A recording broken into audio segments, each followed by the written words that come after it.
Okay, welcome to the video. Take 2.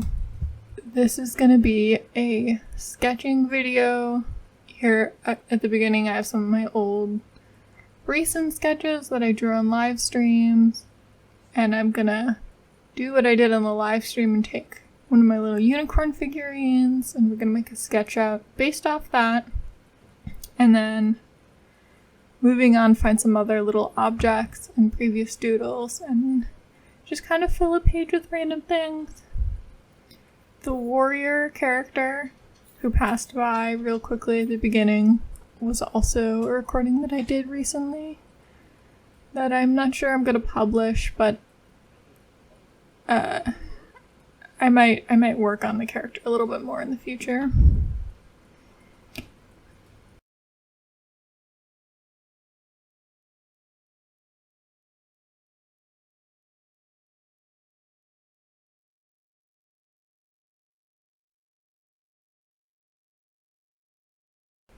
This microphone's too good. I need to one second.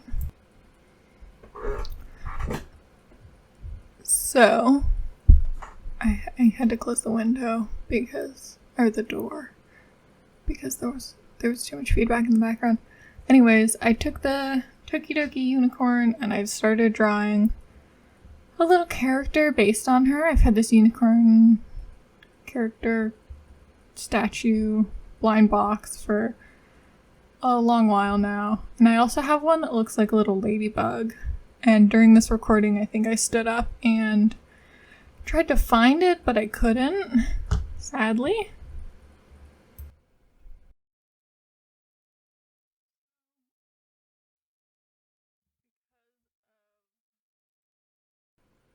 Because of just how recording this first section went, I had to speed this up quite a lot, and I do also fix the brightness and contrast wavering that happens in the first section.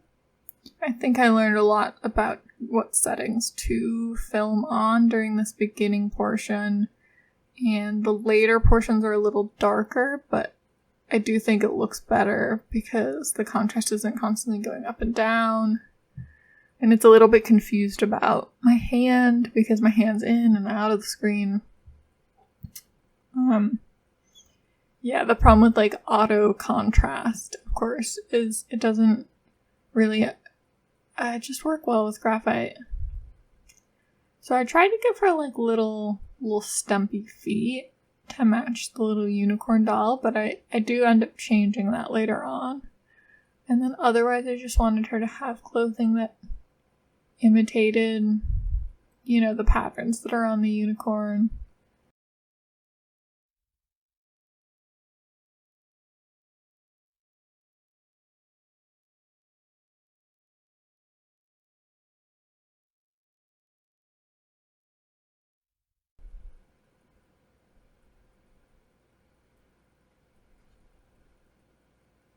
I think that there are a lot of ways that you can interpret the unicorn into a character, because she's got a lot of decorations on her face going on, decorations on her body. And I wanted the love that's on her side to be on her chest, but I changed my mind because her chest actually has a little crown, and I felt like it should match, even though the crown doesn't look like the crown that's on her head, which is kind of annoying. So I also kind of feel like I should have just put a crown on her head and love on her shirt. I think I also wrote love underneath the crown, but then I don't line it once I get to that section.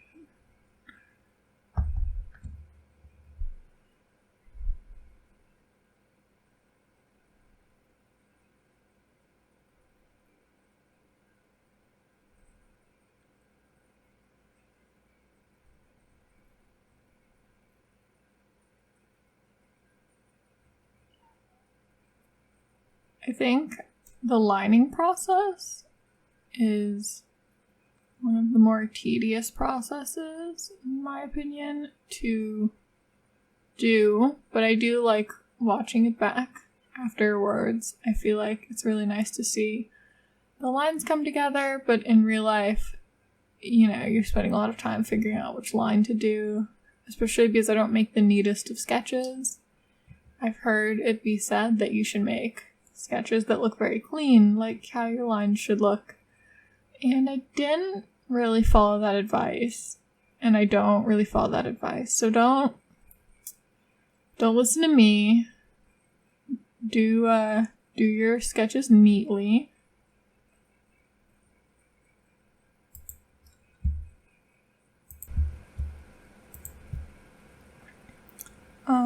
And for the coloring, I did try and, you know, make the colors match the unicorn just as best as I could.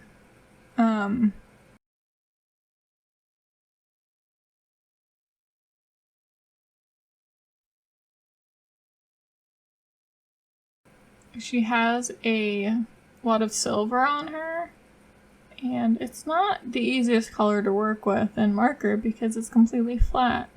And also the crown that is on her chest is yellow, which is, I don't love with the contrast between the silver and the yellow, like gold chest piece, but that's fine.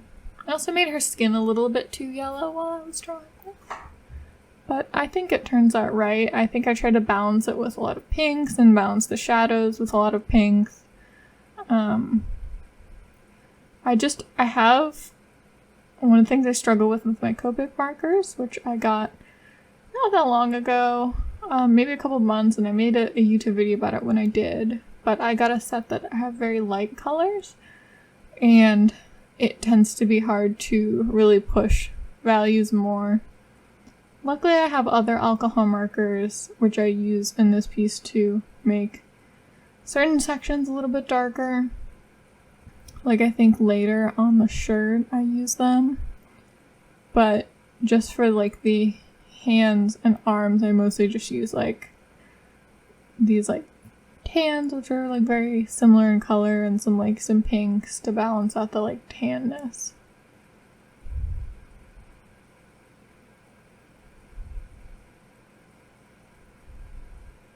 I also drew the little gem in the middle of her crown just a little tiny bit off center, and that really bothered me the whole time. So I'm really sorry for anyone who sees that and is like, that's a little bit off center. It is a little bit off center. Speaking of off center, the entire picture is sort of off center in the center of the screen, but that's just kind of how it is because eventually I'm going to fill the whole page. So,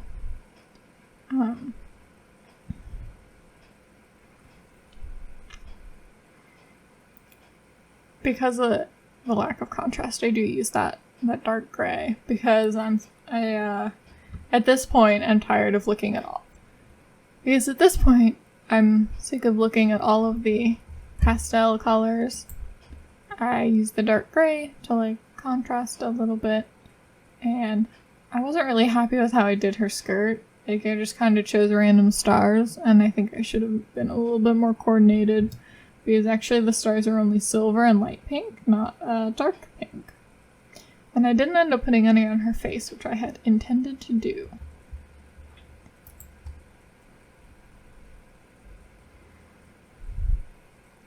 Her wings are a little bit haphazard also. I think maybe it would have been best to leave them sort of like a simpler shape. I tried to do sort of a semblance of wings.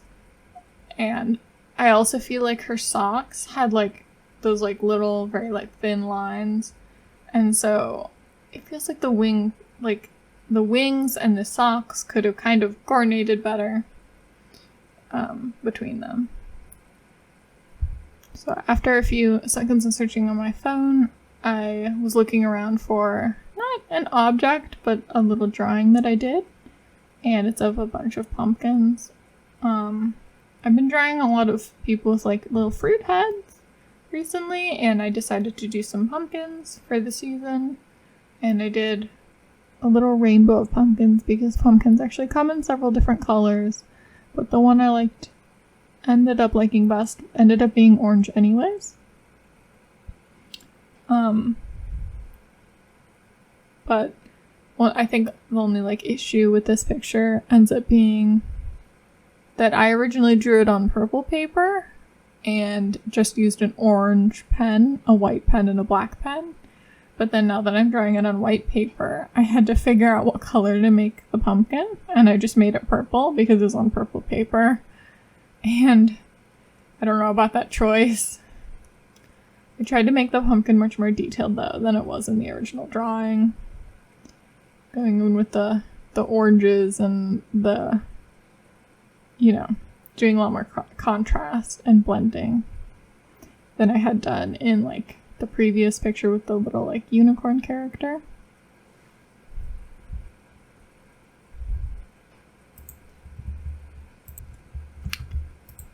My favorite part of the little pumpkin character is definitely drawing in the white pen over top of the character. I'd really like to do more with white and overlapping white onto other colors. They're the Uniball Signo Broad type of white pen, and I really struggle to find white pens that show up well on markers, as does everyone. But for me, these ones work pretty well. I would say they're choice. Well, I have had issues with them drying out like weirdly fast because I don't use them very often, so I tend to have them for a long time. But it's, you know, you always gotta have one around when you need it. And it is nice to be able to lay down like a lot of color and then just color like the little details over it. So I tried to draw like sort of doily patterns on this character who seems to be in some sort of purple full costume suit coat. I'm not really sure. This is a little pumpkin. Don't worry about it. Don't think too hard about it.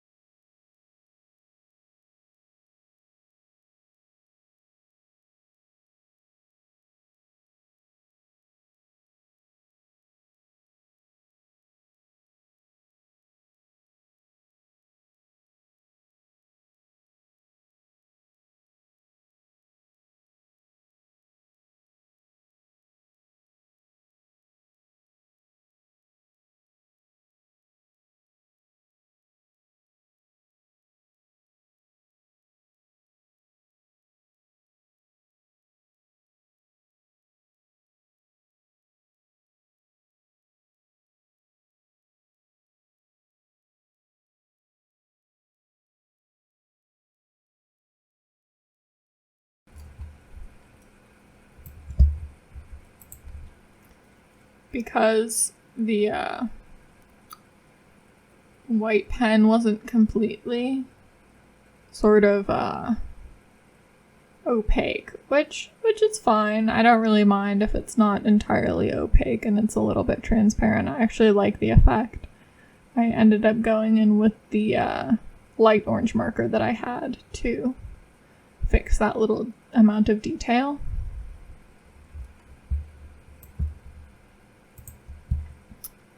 I formally apologize for this portion of the video. So these are two pins that I found while searching for a pencil sharpener so I could sharpen my Col-Erase blue pencil, because honestly my graphite pencil keeps moving around and I was like, well, I should try this like nice blue Col-Erase pencil that apparently won't stain my markers as much and it draws a lot lighter, but the problem was I didn't really adjust the camera enough for it. So these shots look a lot darker and they're also sped up a lot more than the other shots because you can't really see the outline too bad. So I hope whoever is watching is working on their own thing. But I think it is fun. Once I get to the coloring portion, it's nice to see the colors sort of appear almost out of nowhere because you can't see the line art on camera. And this is a little pen that I believe I got for some sort of celebratory holiday that maybe someone in my family got for me, and that someone else in my family, I believe my father, had given it to someone when they were young, and so they gave it to me. And it's a metal pin that's one thin sheet of metal that is molded into the shape of a bird and painted. I believe both the bird and the dragonfly, I still have their pin, like needle, but they're a little bit bent out of shape, and so I don't pin them to anything because they're a little bit wobbly and they might fall off.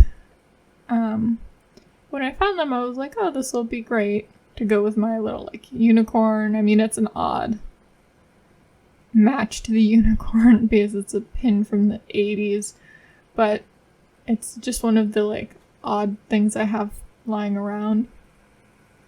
They're kind of like a fun little pin. It also says is made in Japan along the bottom edge of the bird. I don't know if that's quite visible, but it is printed that it is of Japanese make. I don't know if it's a real bird. One second. I will look up if it's a real bird, and if it is based on a real bird, I will put a picture. Okay, I'm back. And after not very extensive internet sleuthing, the only bird that I could find that even sort of looked like this was the cordon bleu finch. Because it's got a very distinctive beak. The only other option is really like that it's sort of like a very stylized bluebird. But it's got such a finch-like beak that it's a little odd. Of course, it doesn't really retain any of the other distinctions of the finch. Like, the finch is fairly brown, and this is red. But I don't know, it could be like a stylized finch bluebird. It also looks a little parrot-like, but I just couldn't find anything that quite matched this bird. So if you find this bird and all of its little spots somewhere, then feel free to put that in the comments, and I'll pin it to the top, because God knows everyone needs to know what kind of bird this is. But yeah, he's a nice little finch, and it's a nice little pin that I've got here.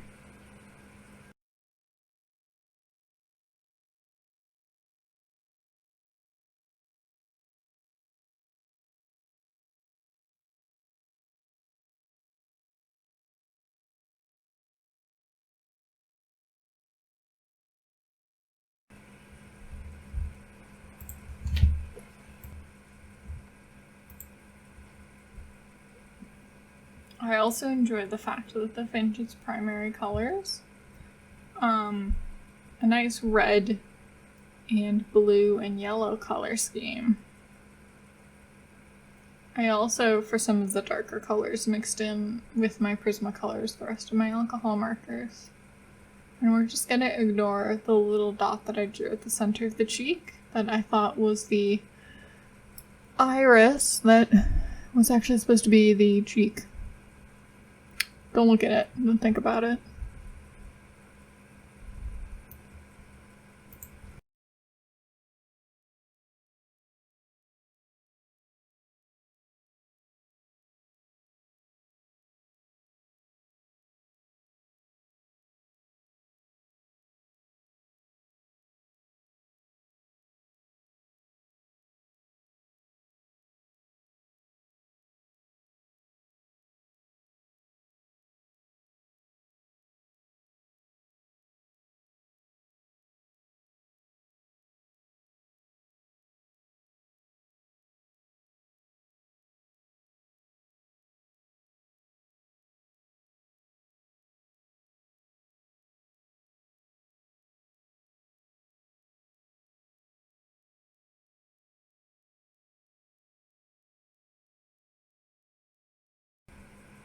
Once I neared the end of this drawing, I was considering whether or not I wanted to line it, but I decided to go with just a little bit of the line art not doing lines on most of the piece. The actual little character is mostly colors, and it's got some very fine black lines, just which outline just the beak and the legs to separate the legs from the rest of the body because they're all yellow. So I tried to do a similar thing with that. I also got to make spots on the side of the body. I really like this kind of idea. I even kind of regret making this. I wanted to sort of give it a more like realistic, like a curvature, like as if it was the chest of the bird, the blue spot that's underneath its beak. In the original kind of picture, they're very straight lines, and I made them a little more curved. And I think I should have gone with straight lines because it matches the spots a little bit more. It gives it all sort of like a very patterned vibe, and I like doing drawings with a lot of patterns in them. I don't do them very often, but I like them. My unicorn that I drew not unicorn, but like little character that was based off a unicorn that's at the beginning of this video has a nice like pattern on her shirt. And I should really do a video where I just try to make characters with patterns. That'll be my next video. I've decided now. Coming soon, my next video, which is characters with, like I just said, stuff on them. Patterns.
Moving on from the bird, we have our little dragonfly. So the dragonfly has a bit of a scratched off spot on one end, and his needle is quite dangly, so he's quite a little wobbly man. And I really like the intricacies of his wing pattern, which I don't know if I got quite right.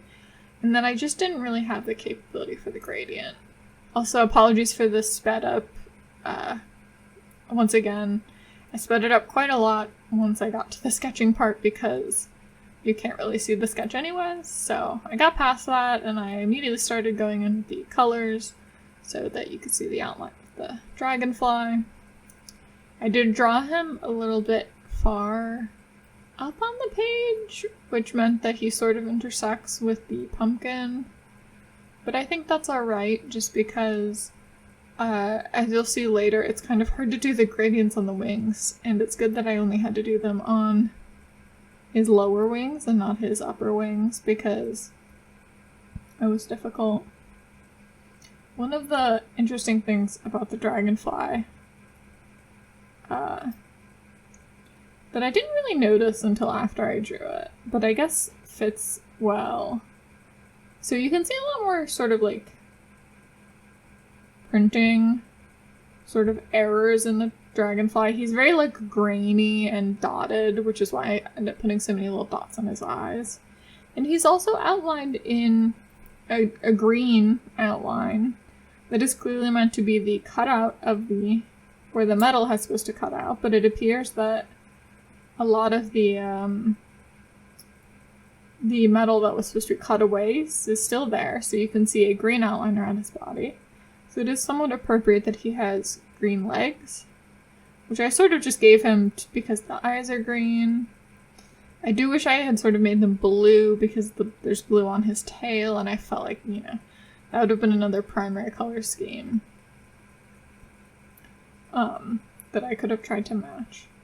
I did try fairly hard with the gradient, but it didn't work out for me with the sort of harsh tones of the markers.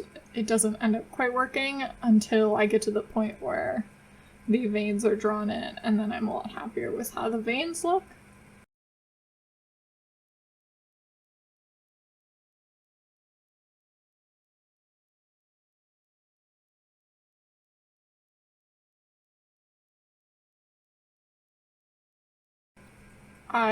I did a little bit more with the line art with the dragonfly than I did the finch. Because again, he has some of that sort of like graininess, so he has like sort of a dottedness to him, so I tried to imitate that kind of vibe or feel by doing cross-hatching, which I don't know how well it worked, but it was a interesting try. And some of the parts that are supposed to be quite darker that I didn't want to fill in just with like a black marker. So it's a lot more like cross-hatching, more dotting, especially around his eyes later.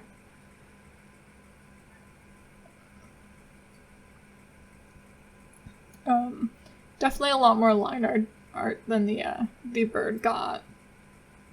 I will admit this is where I sort of fell off the rails a little because I wasn't quite sure what I was doing. He does have a little cup of coffee, so there's that. Because I wanted to like do something fun with the dragonfly, but the legs didn't turn out so good. I was pretty unhappy with the whole thing until I get to the part where I start doing the wings. One important thing to do whenever you're doing like long lines, like those that are on the wings, is do them symmetrically. So work on one side, work on the other. And I will say that my symmetricality was pretty much all over the place, especially because the wings on the top don't go all the way. So there was a lot of trying to figure out where they would end. But I think once I have a lot more lines in, it looks a lot nicer. And I did try and follow the reference, the little like pin. The pin has quite a lot of detail and quite a lot of these little lines. And also they're not black, they're sort of like a lighter color that is pasted over the red and yellow and white ombre that's on the wings. But it is quite detailed, and I did most of the lines in black, and then when it is time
So once it's time to, just after this, I finish up the main lines and I decided to go in with markers instead of pens because I felt like there was quite a lot of black, and like on the original there isn't black. So instead I make the cross lines with a brown marker, and I think they turned out well. I mostly used, it was a little bit more difficult and time consuming to do, but I used the flat end of the Copic marker in like dark brown, and it is a little bit more subtle because it's pretty light, but I like how it sort of fades to being darker at the end. I don't like how there's just that one wing that has this sort of wonky end, because I did try and use the brush tip because I thought it might be faster, because I was having to sort of bend the I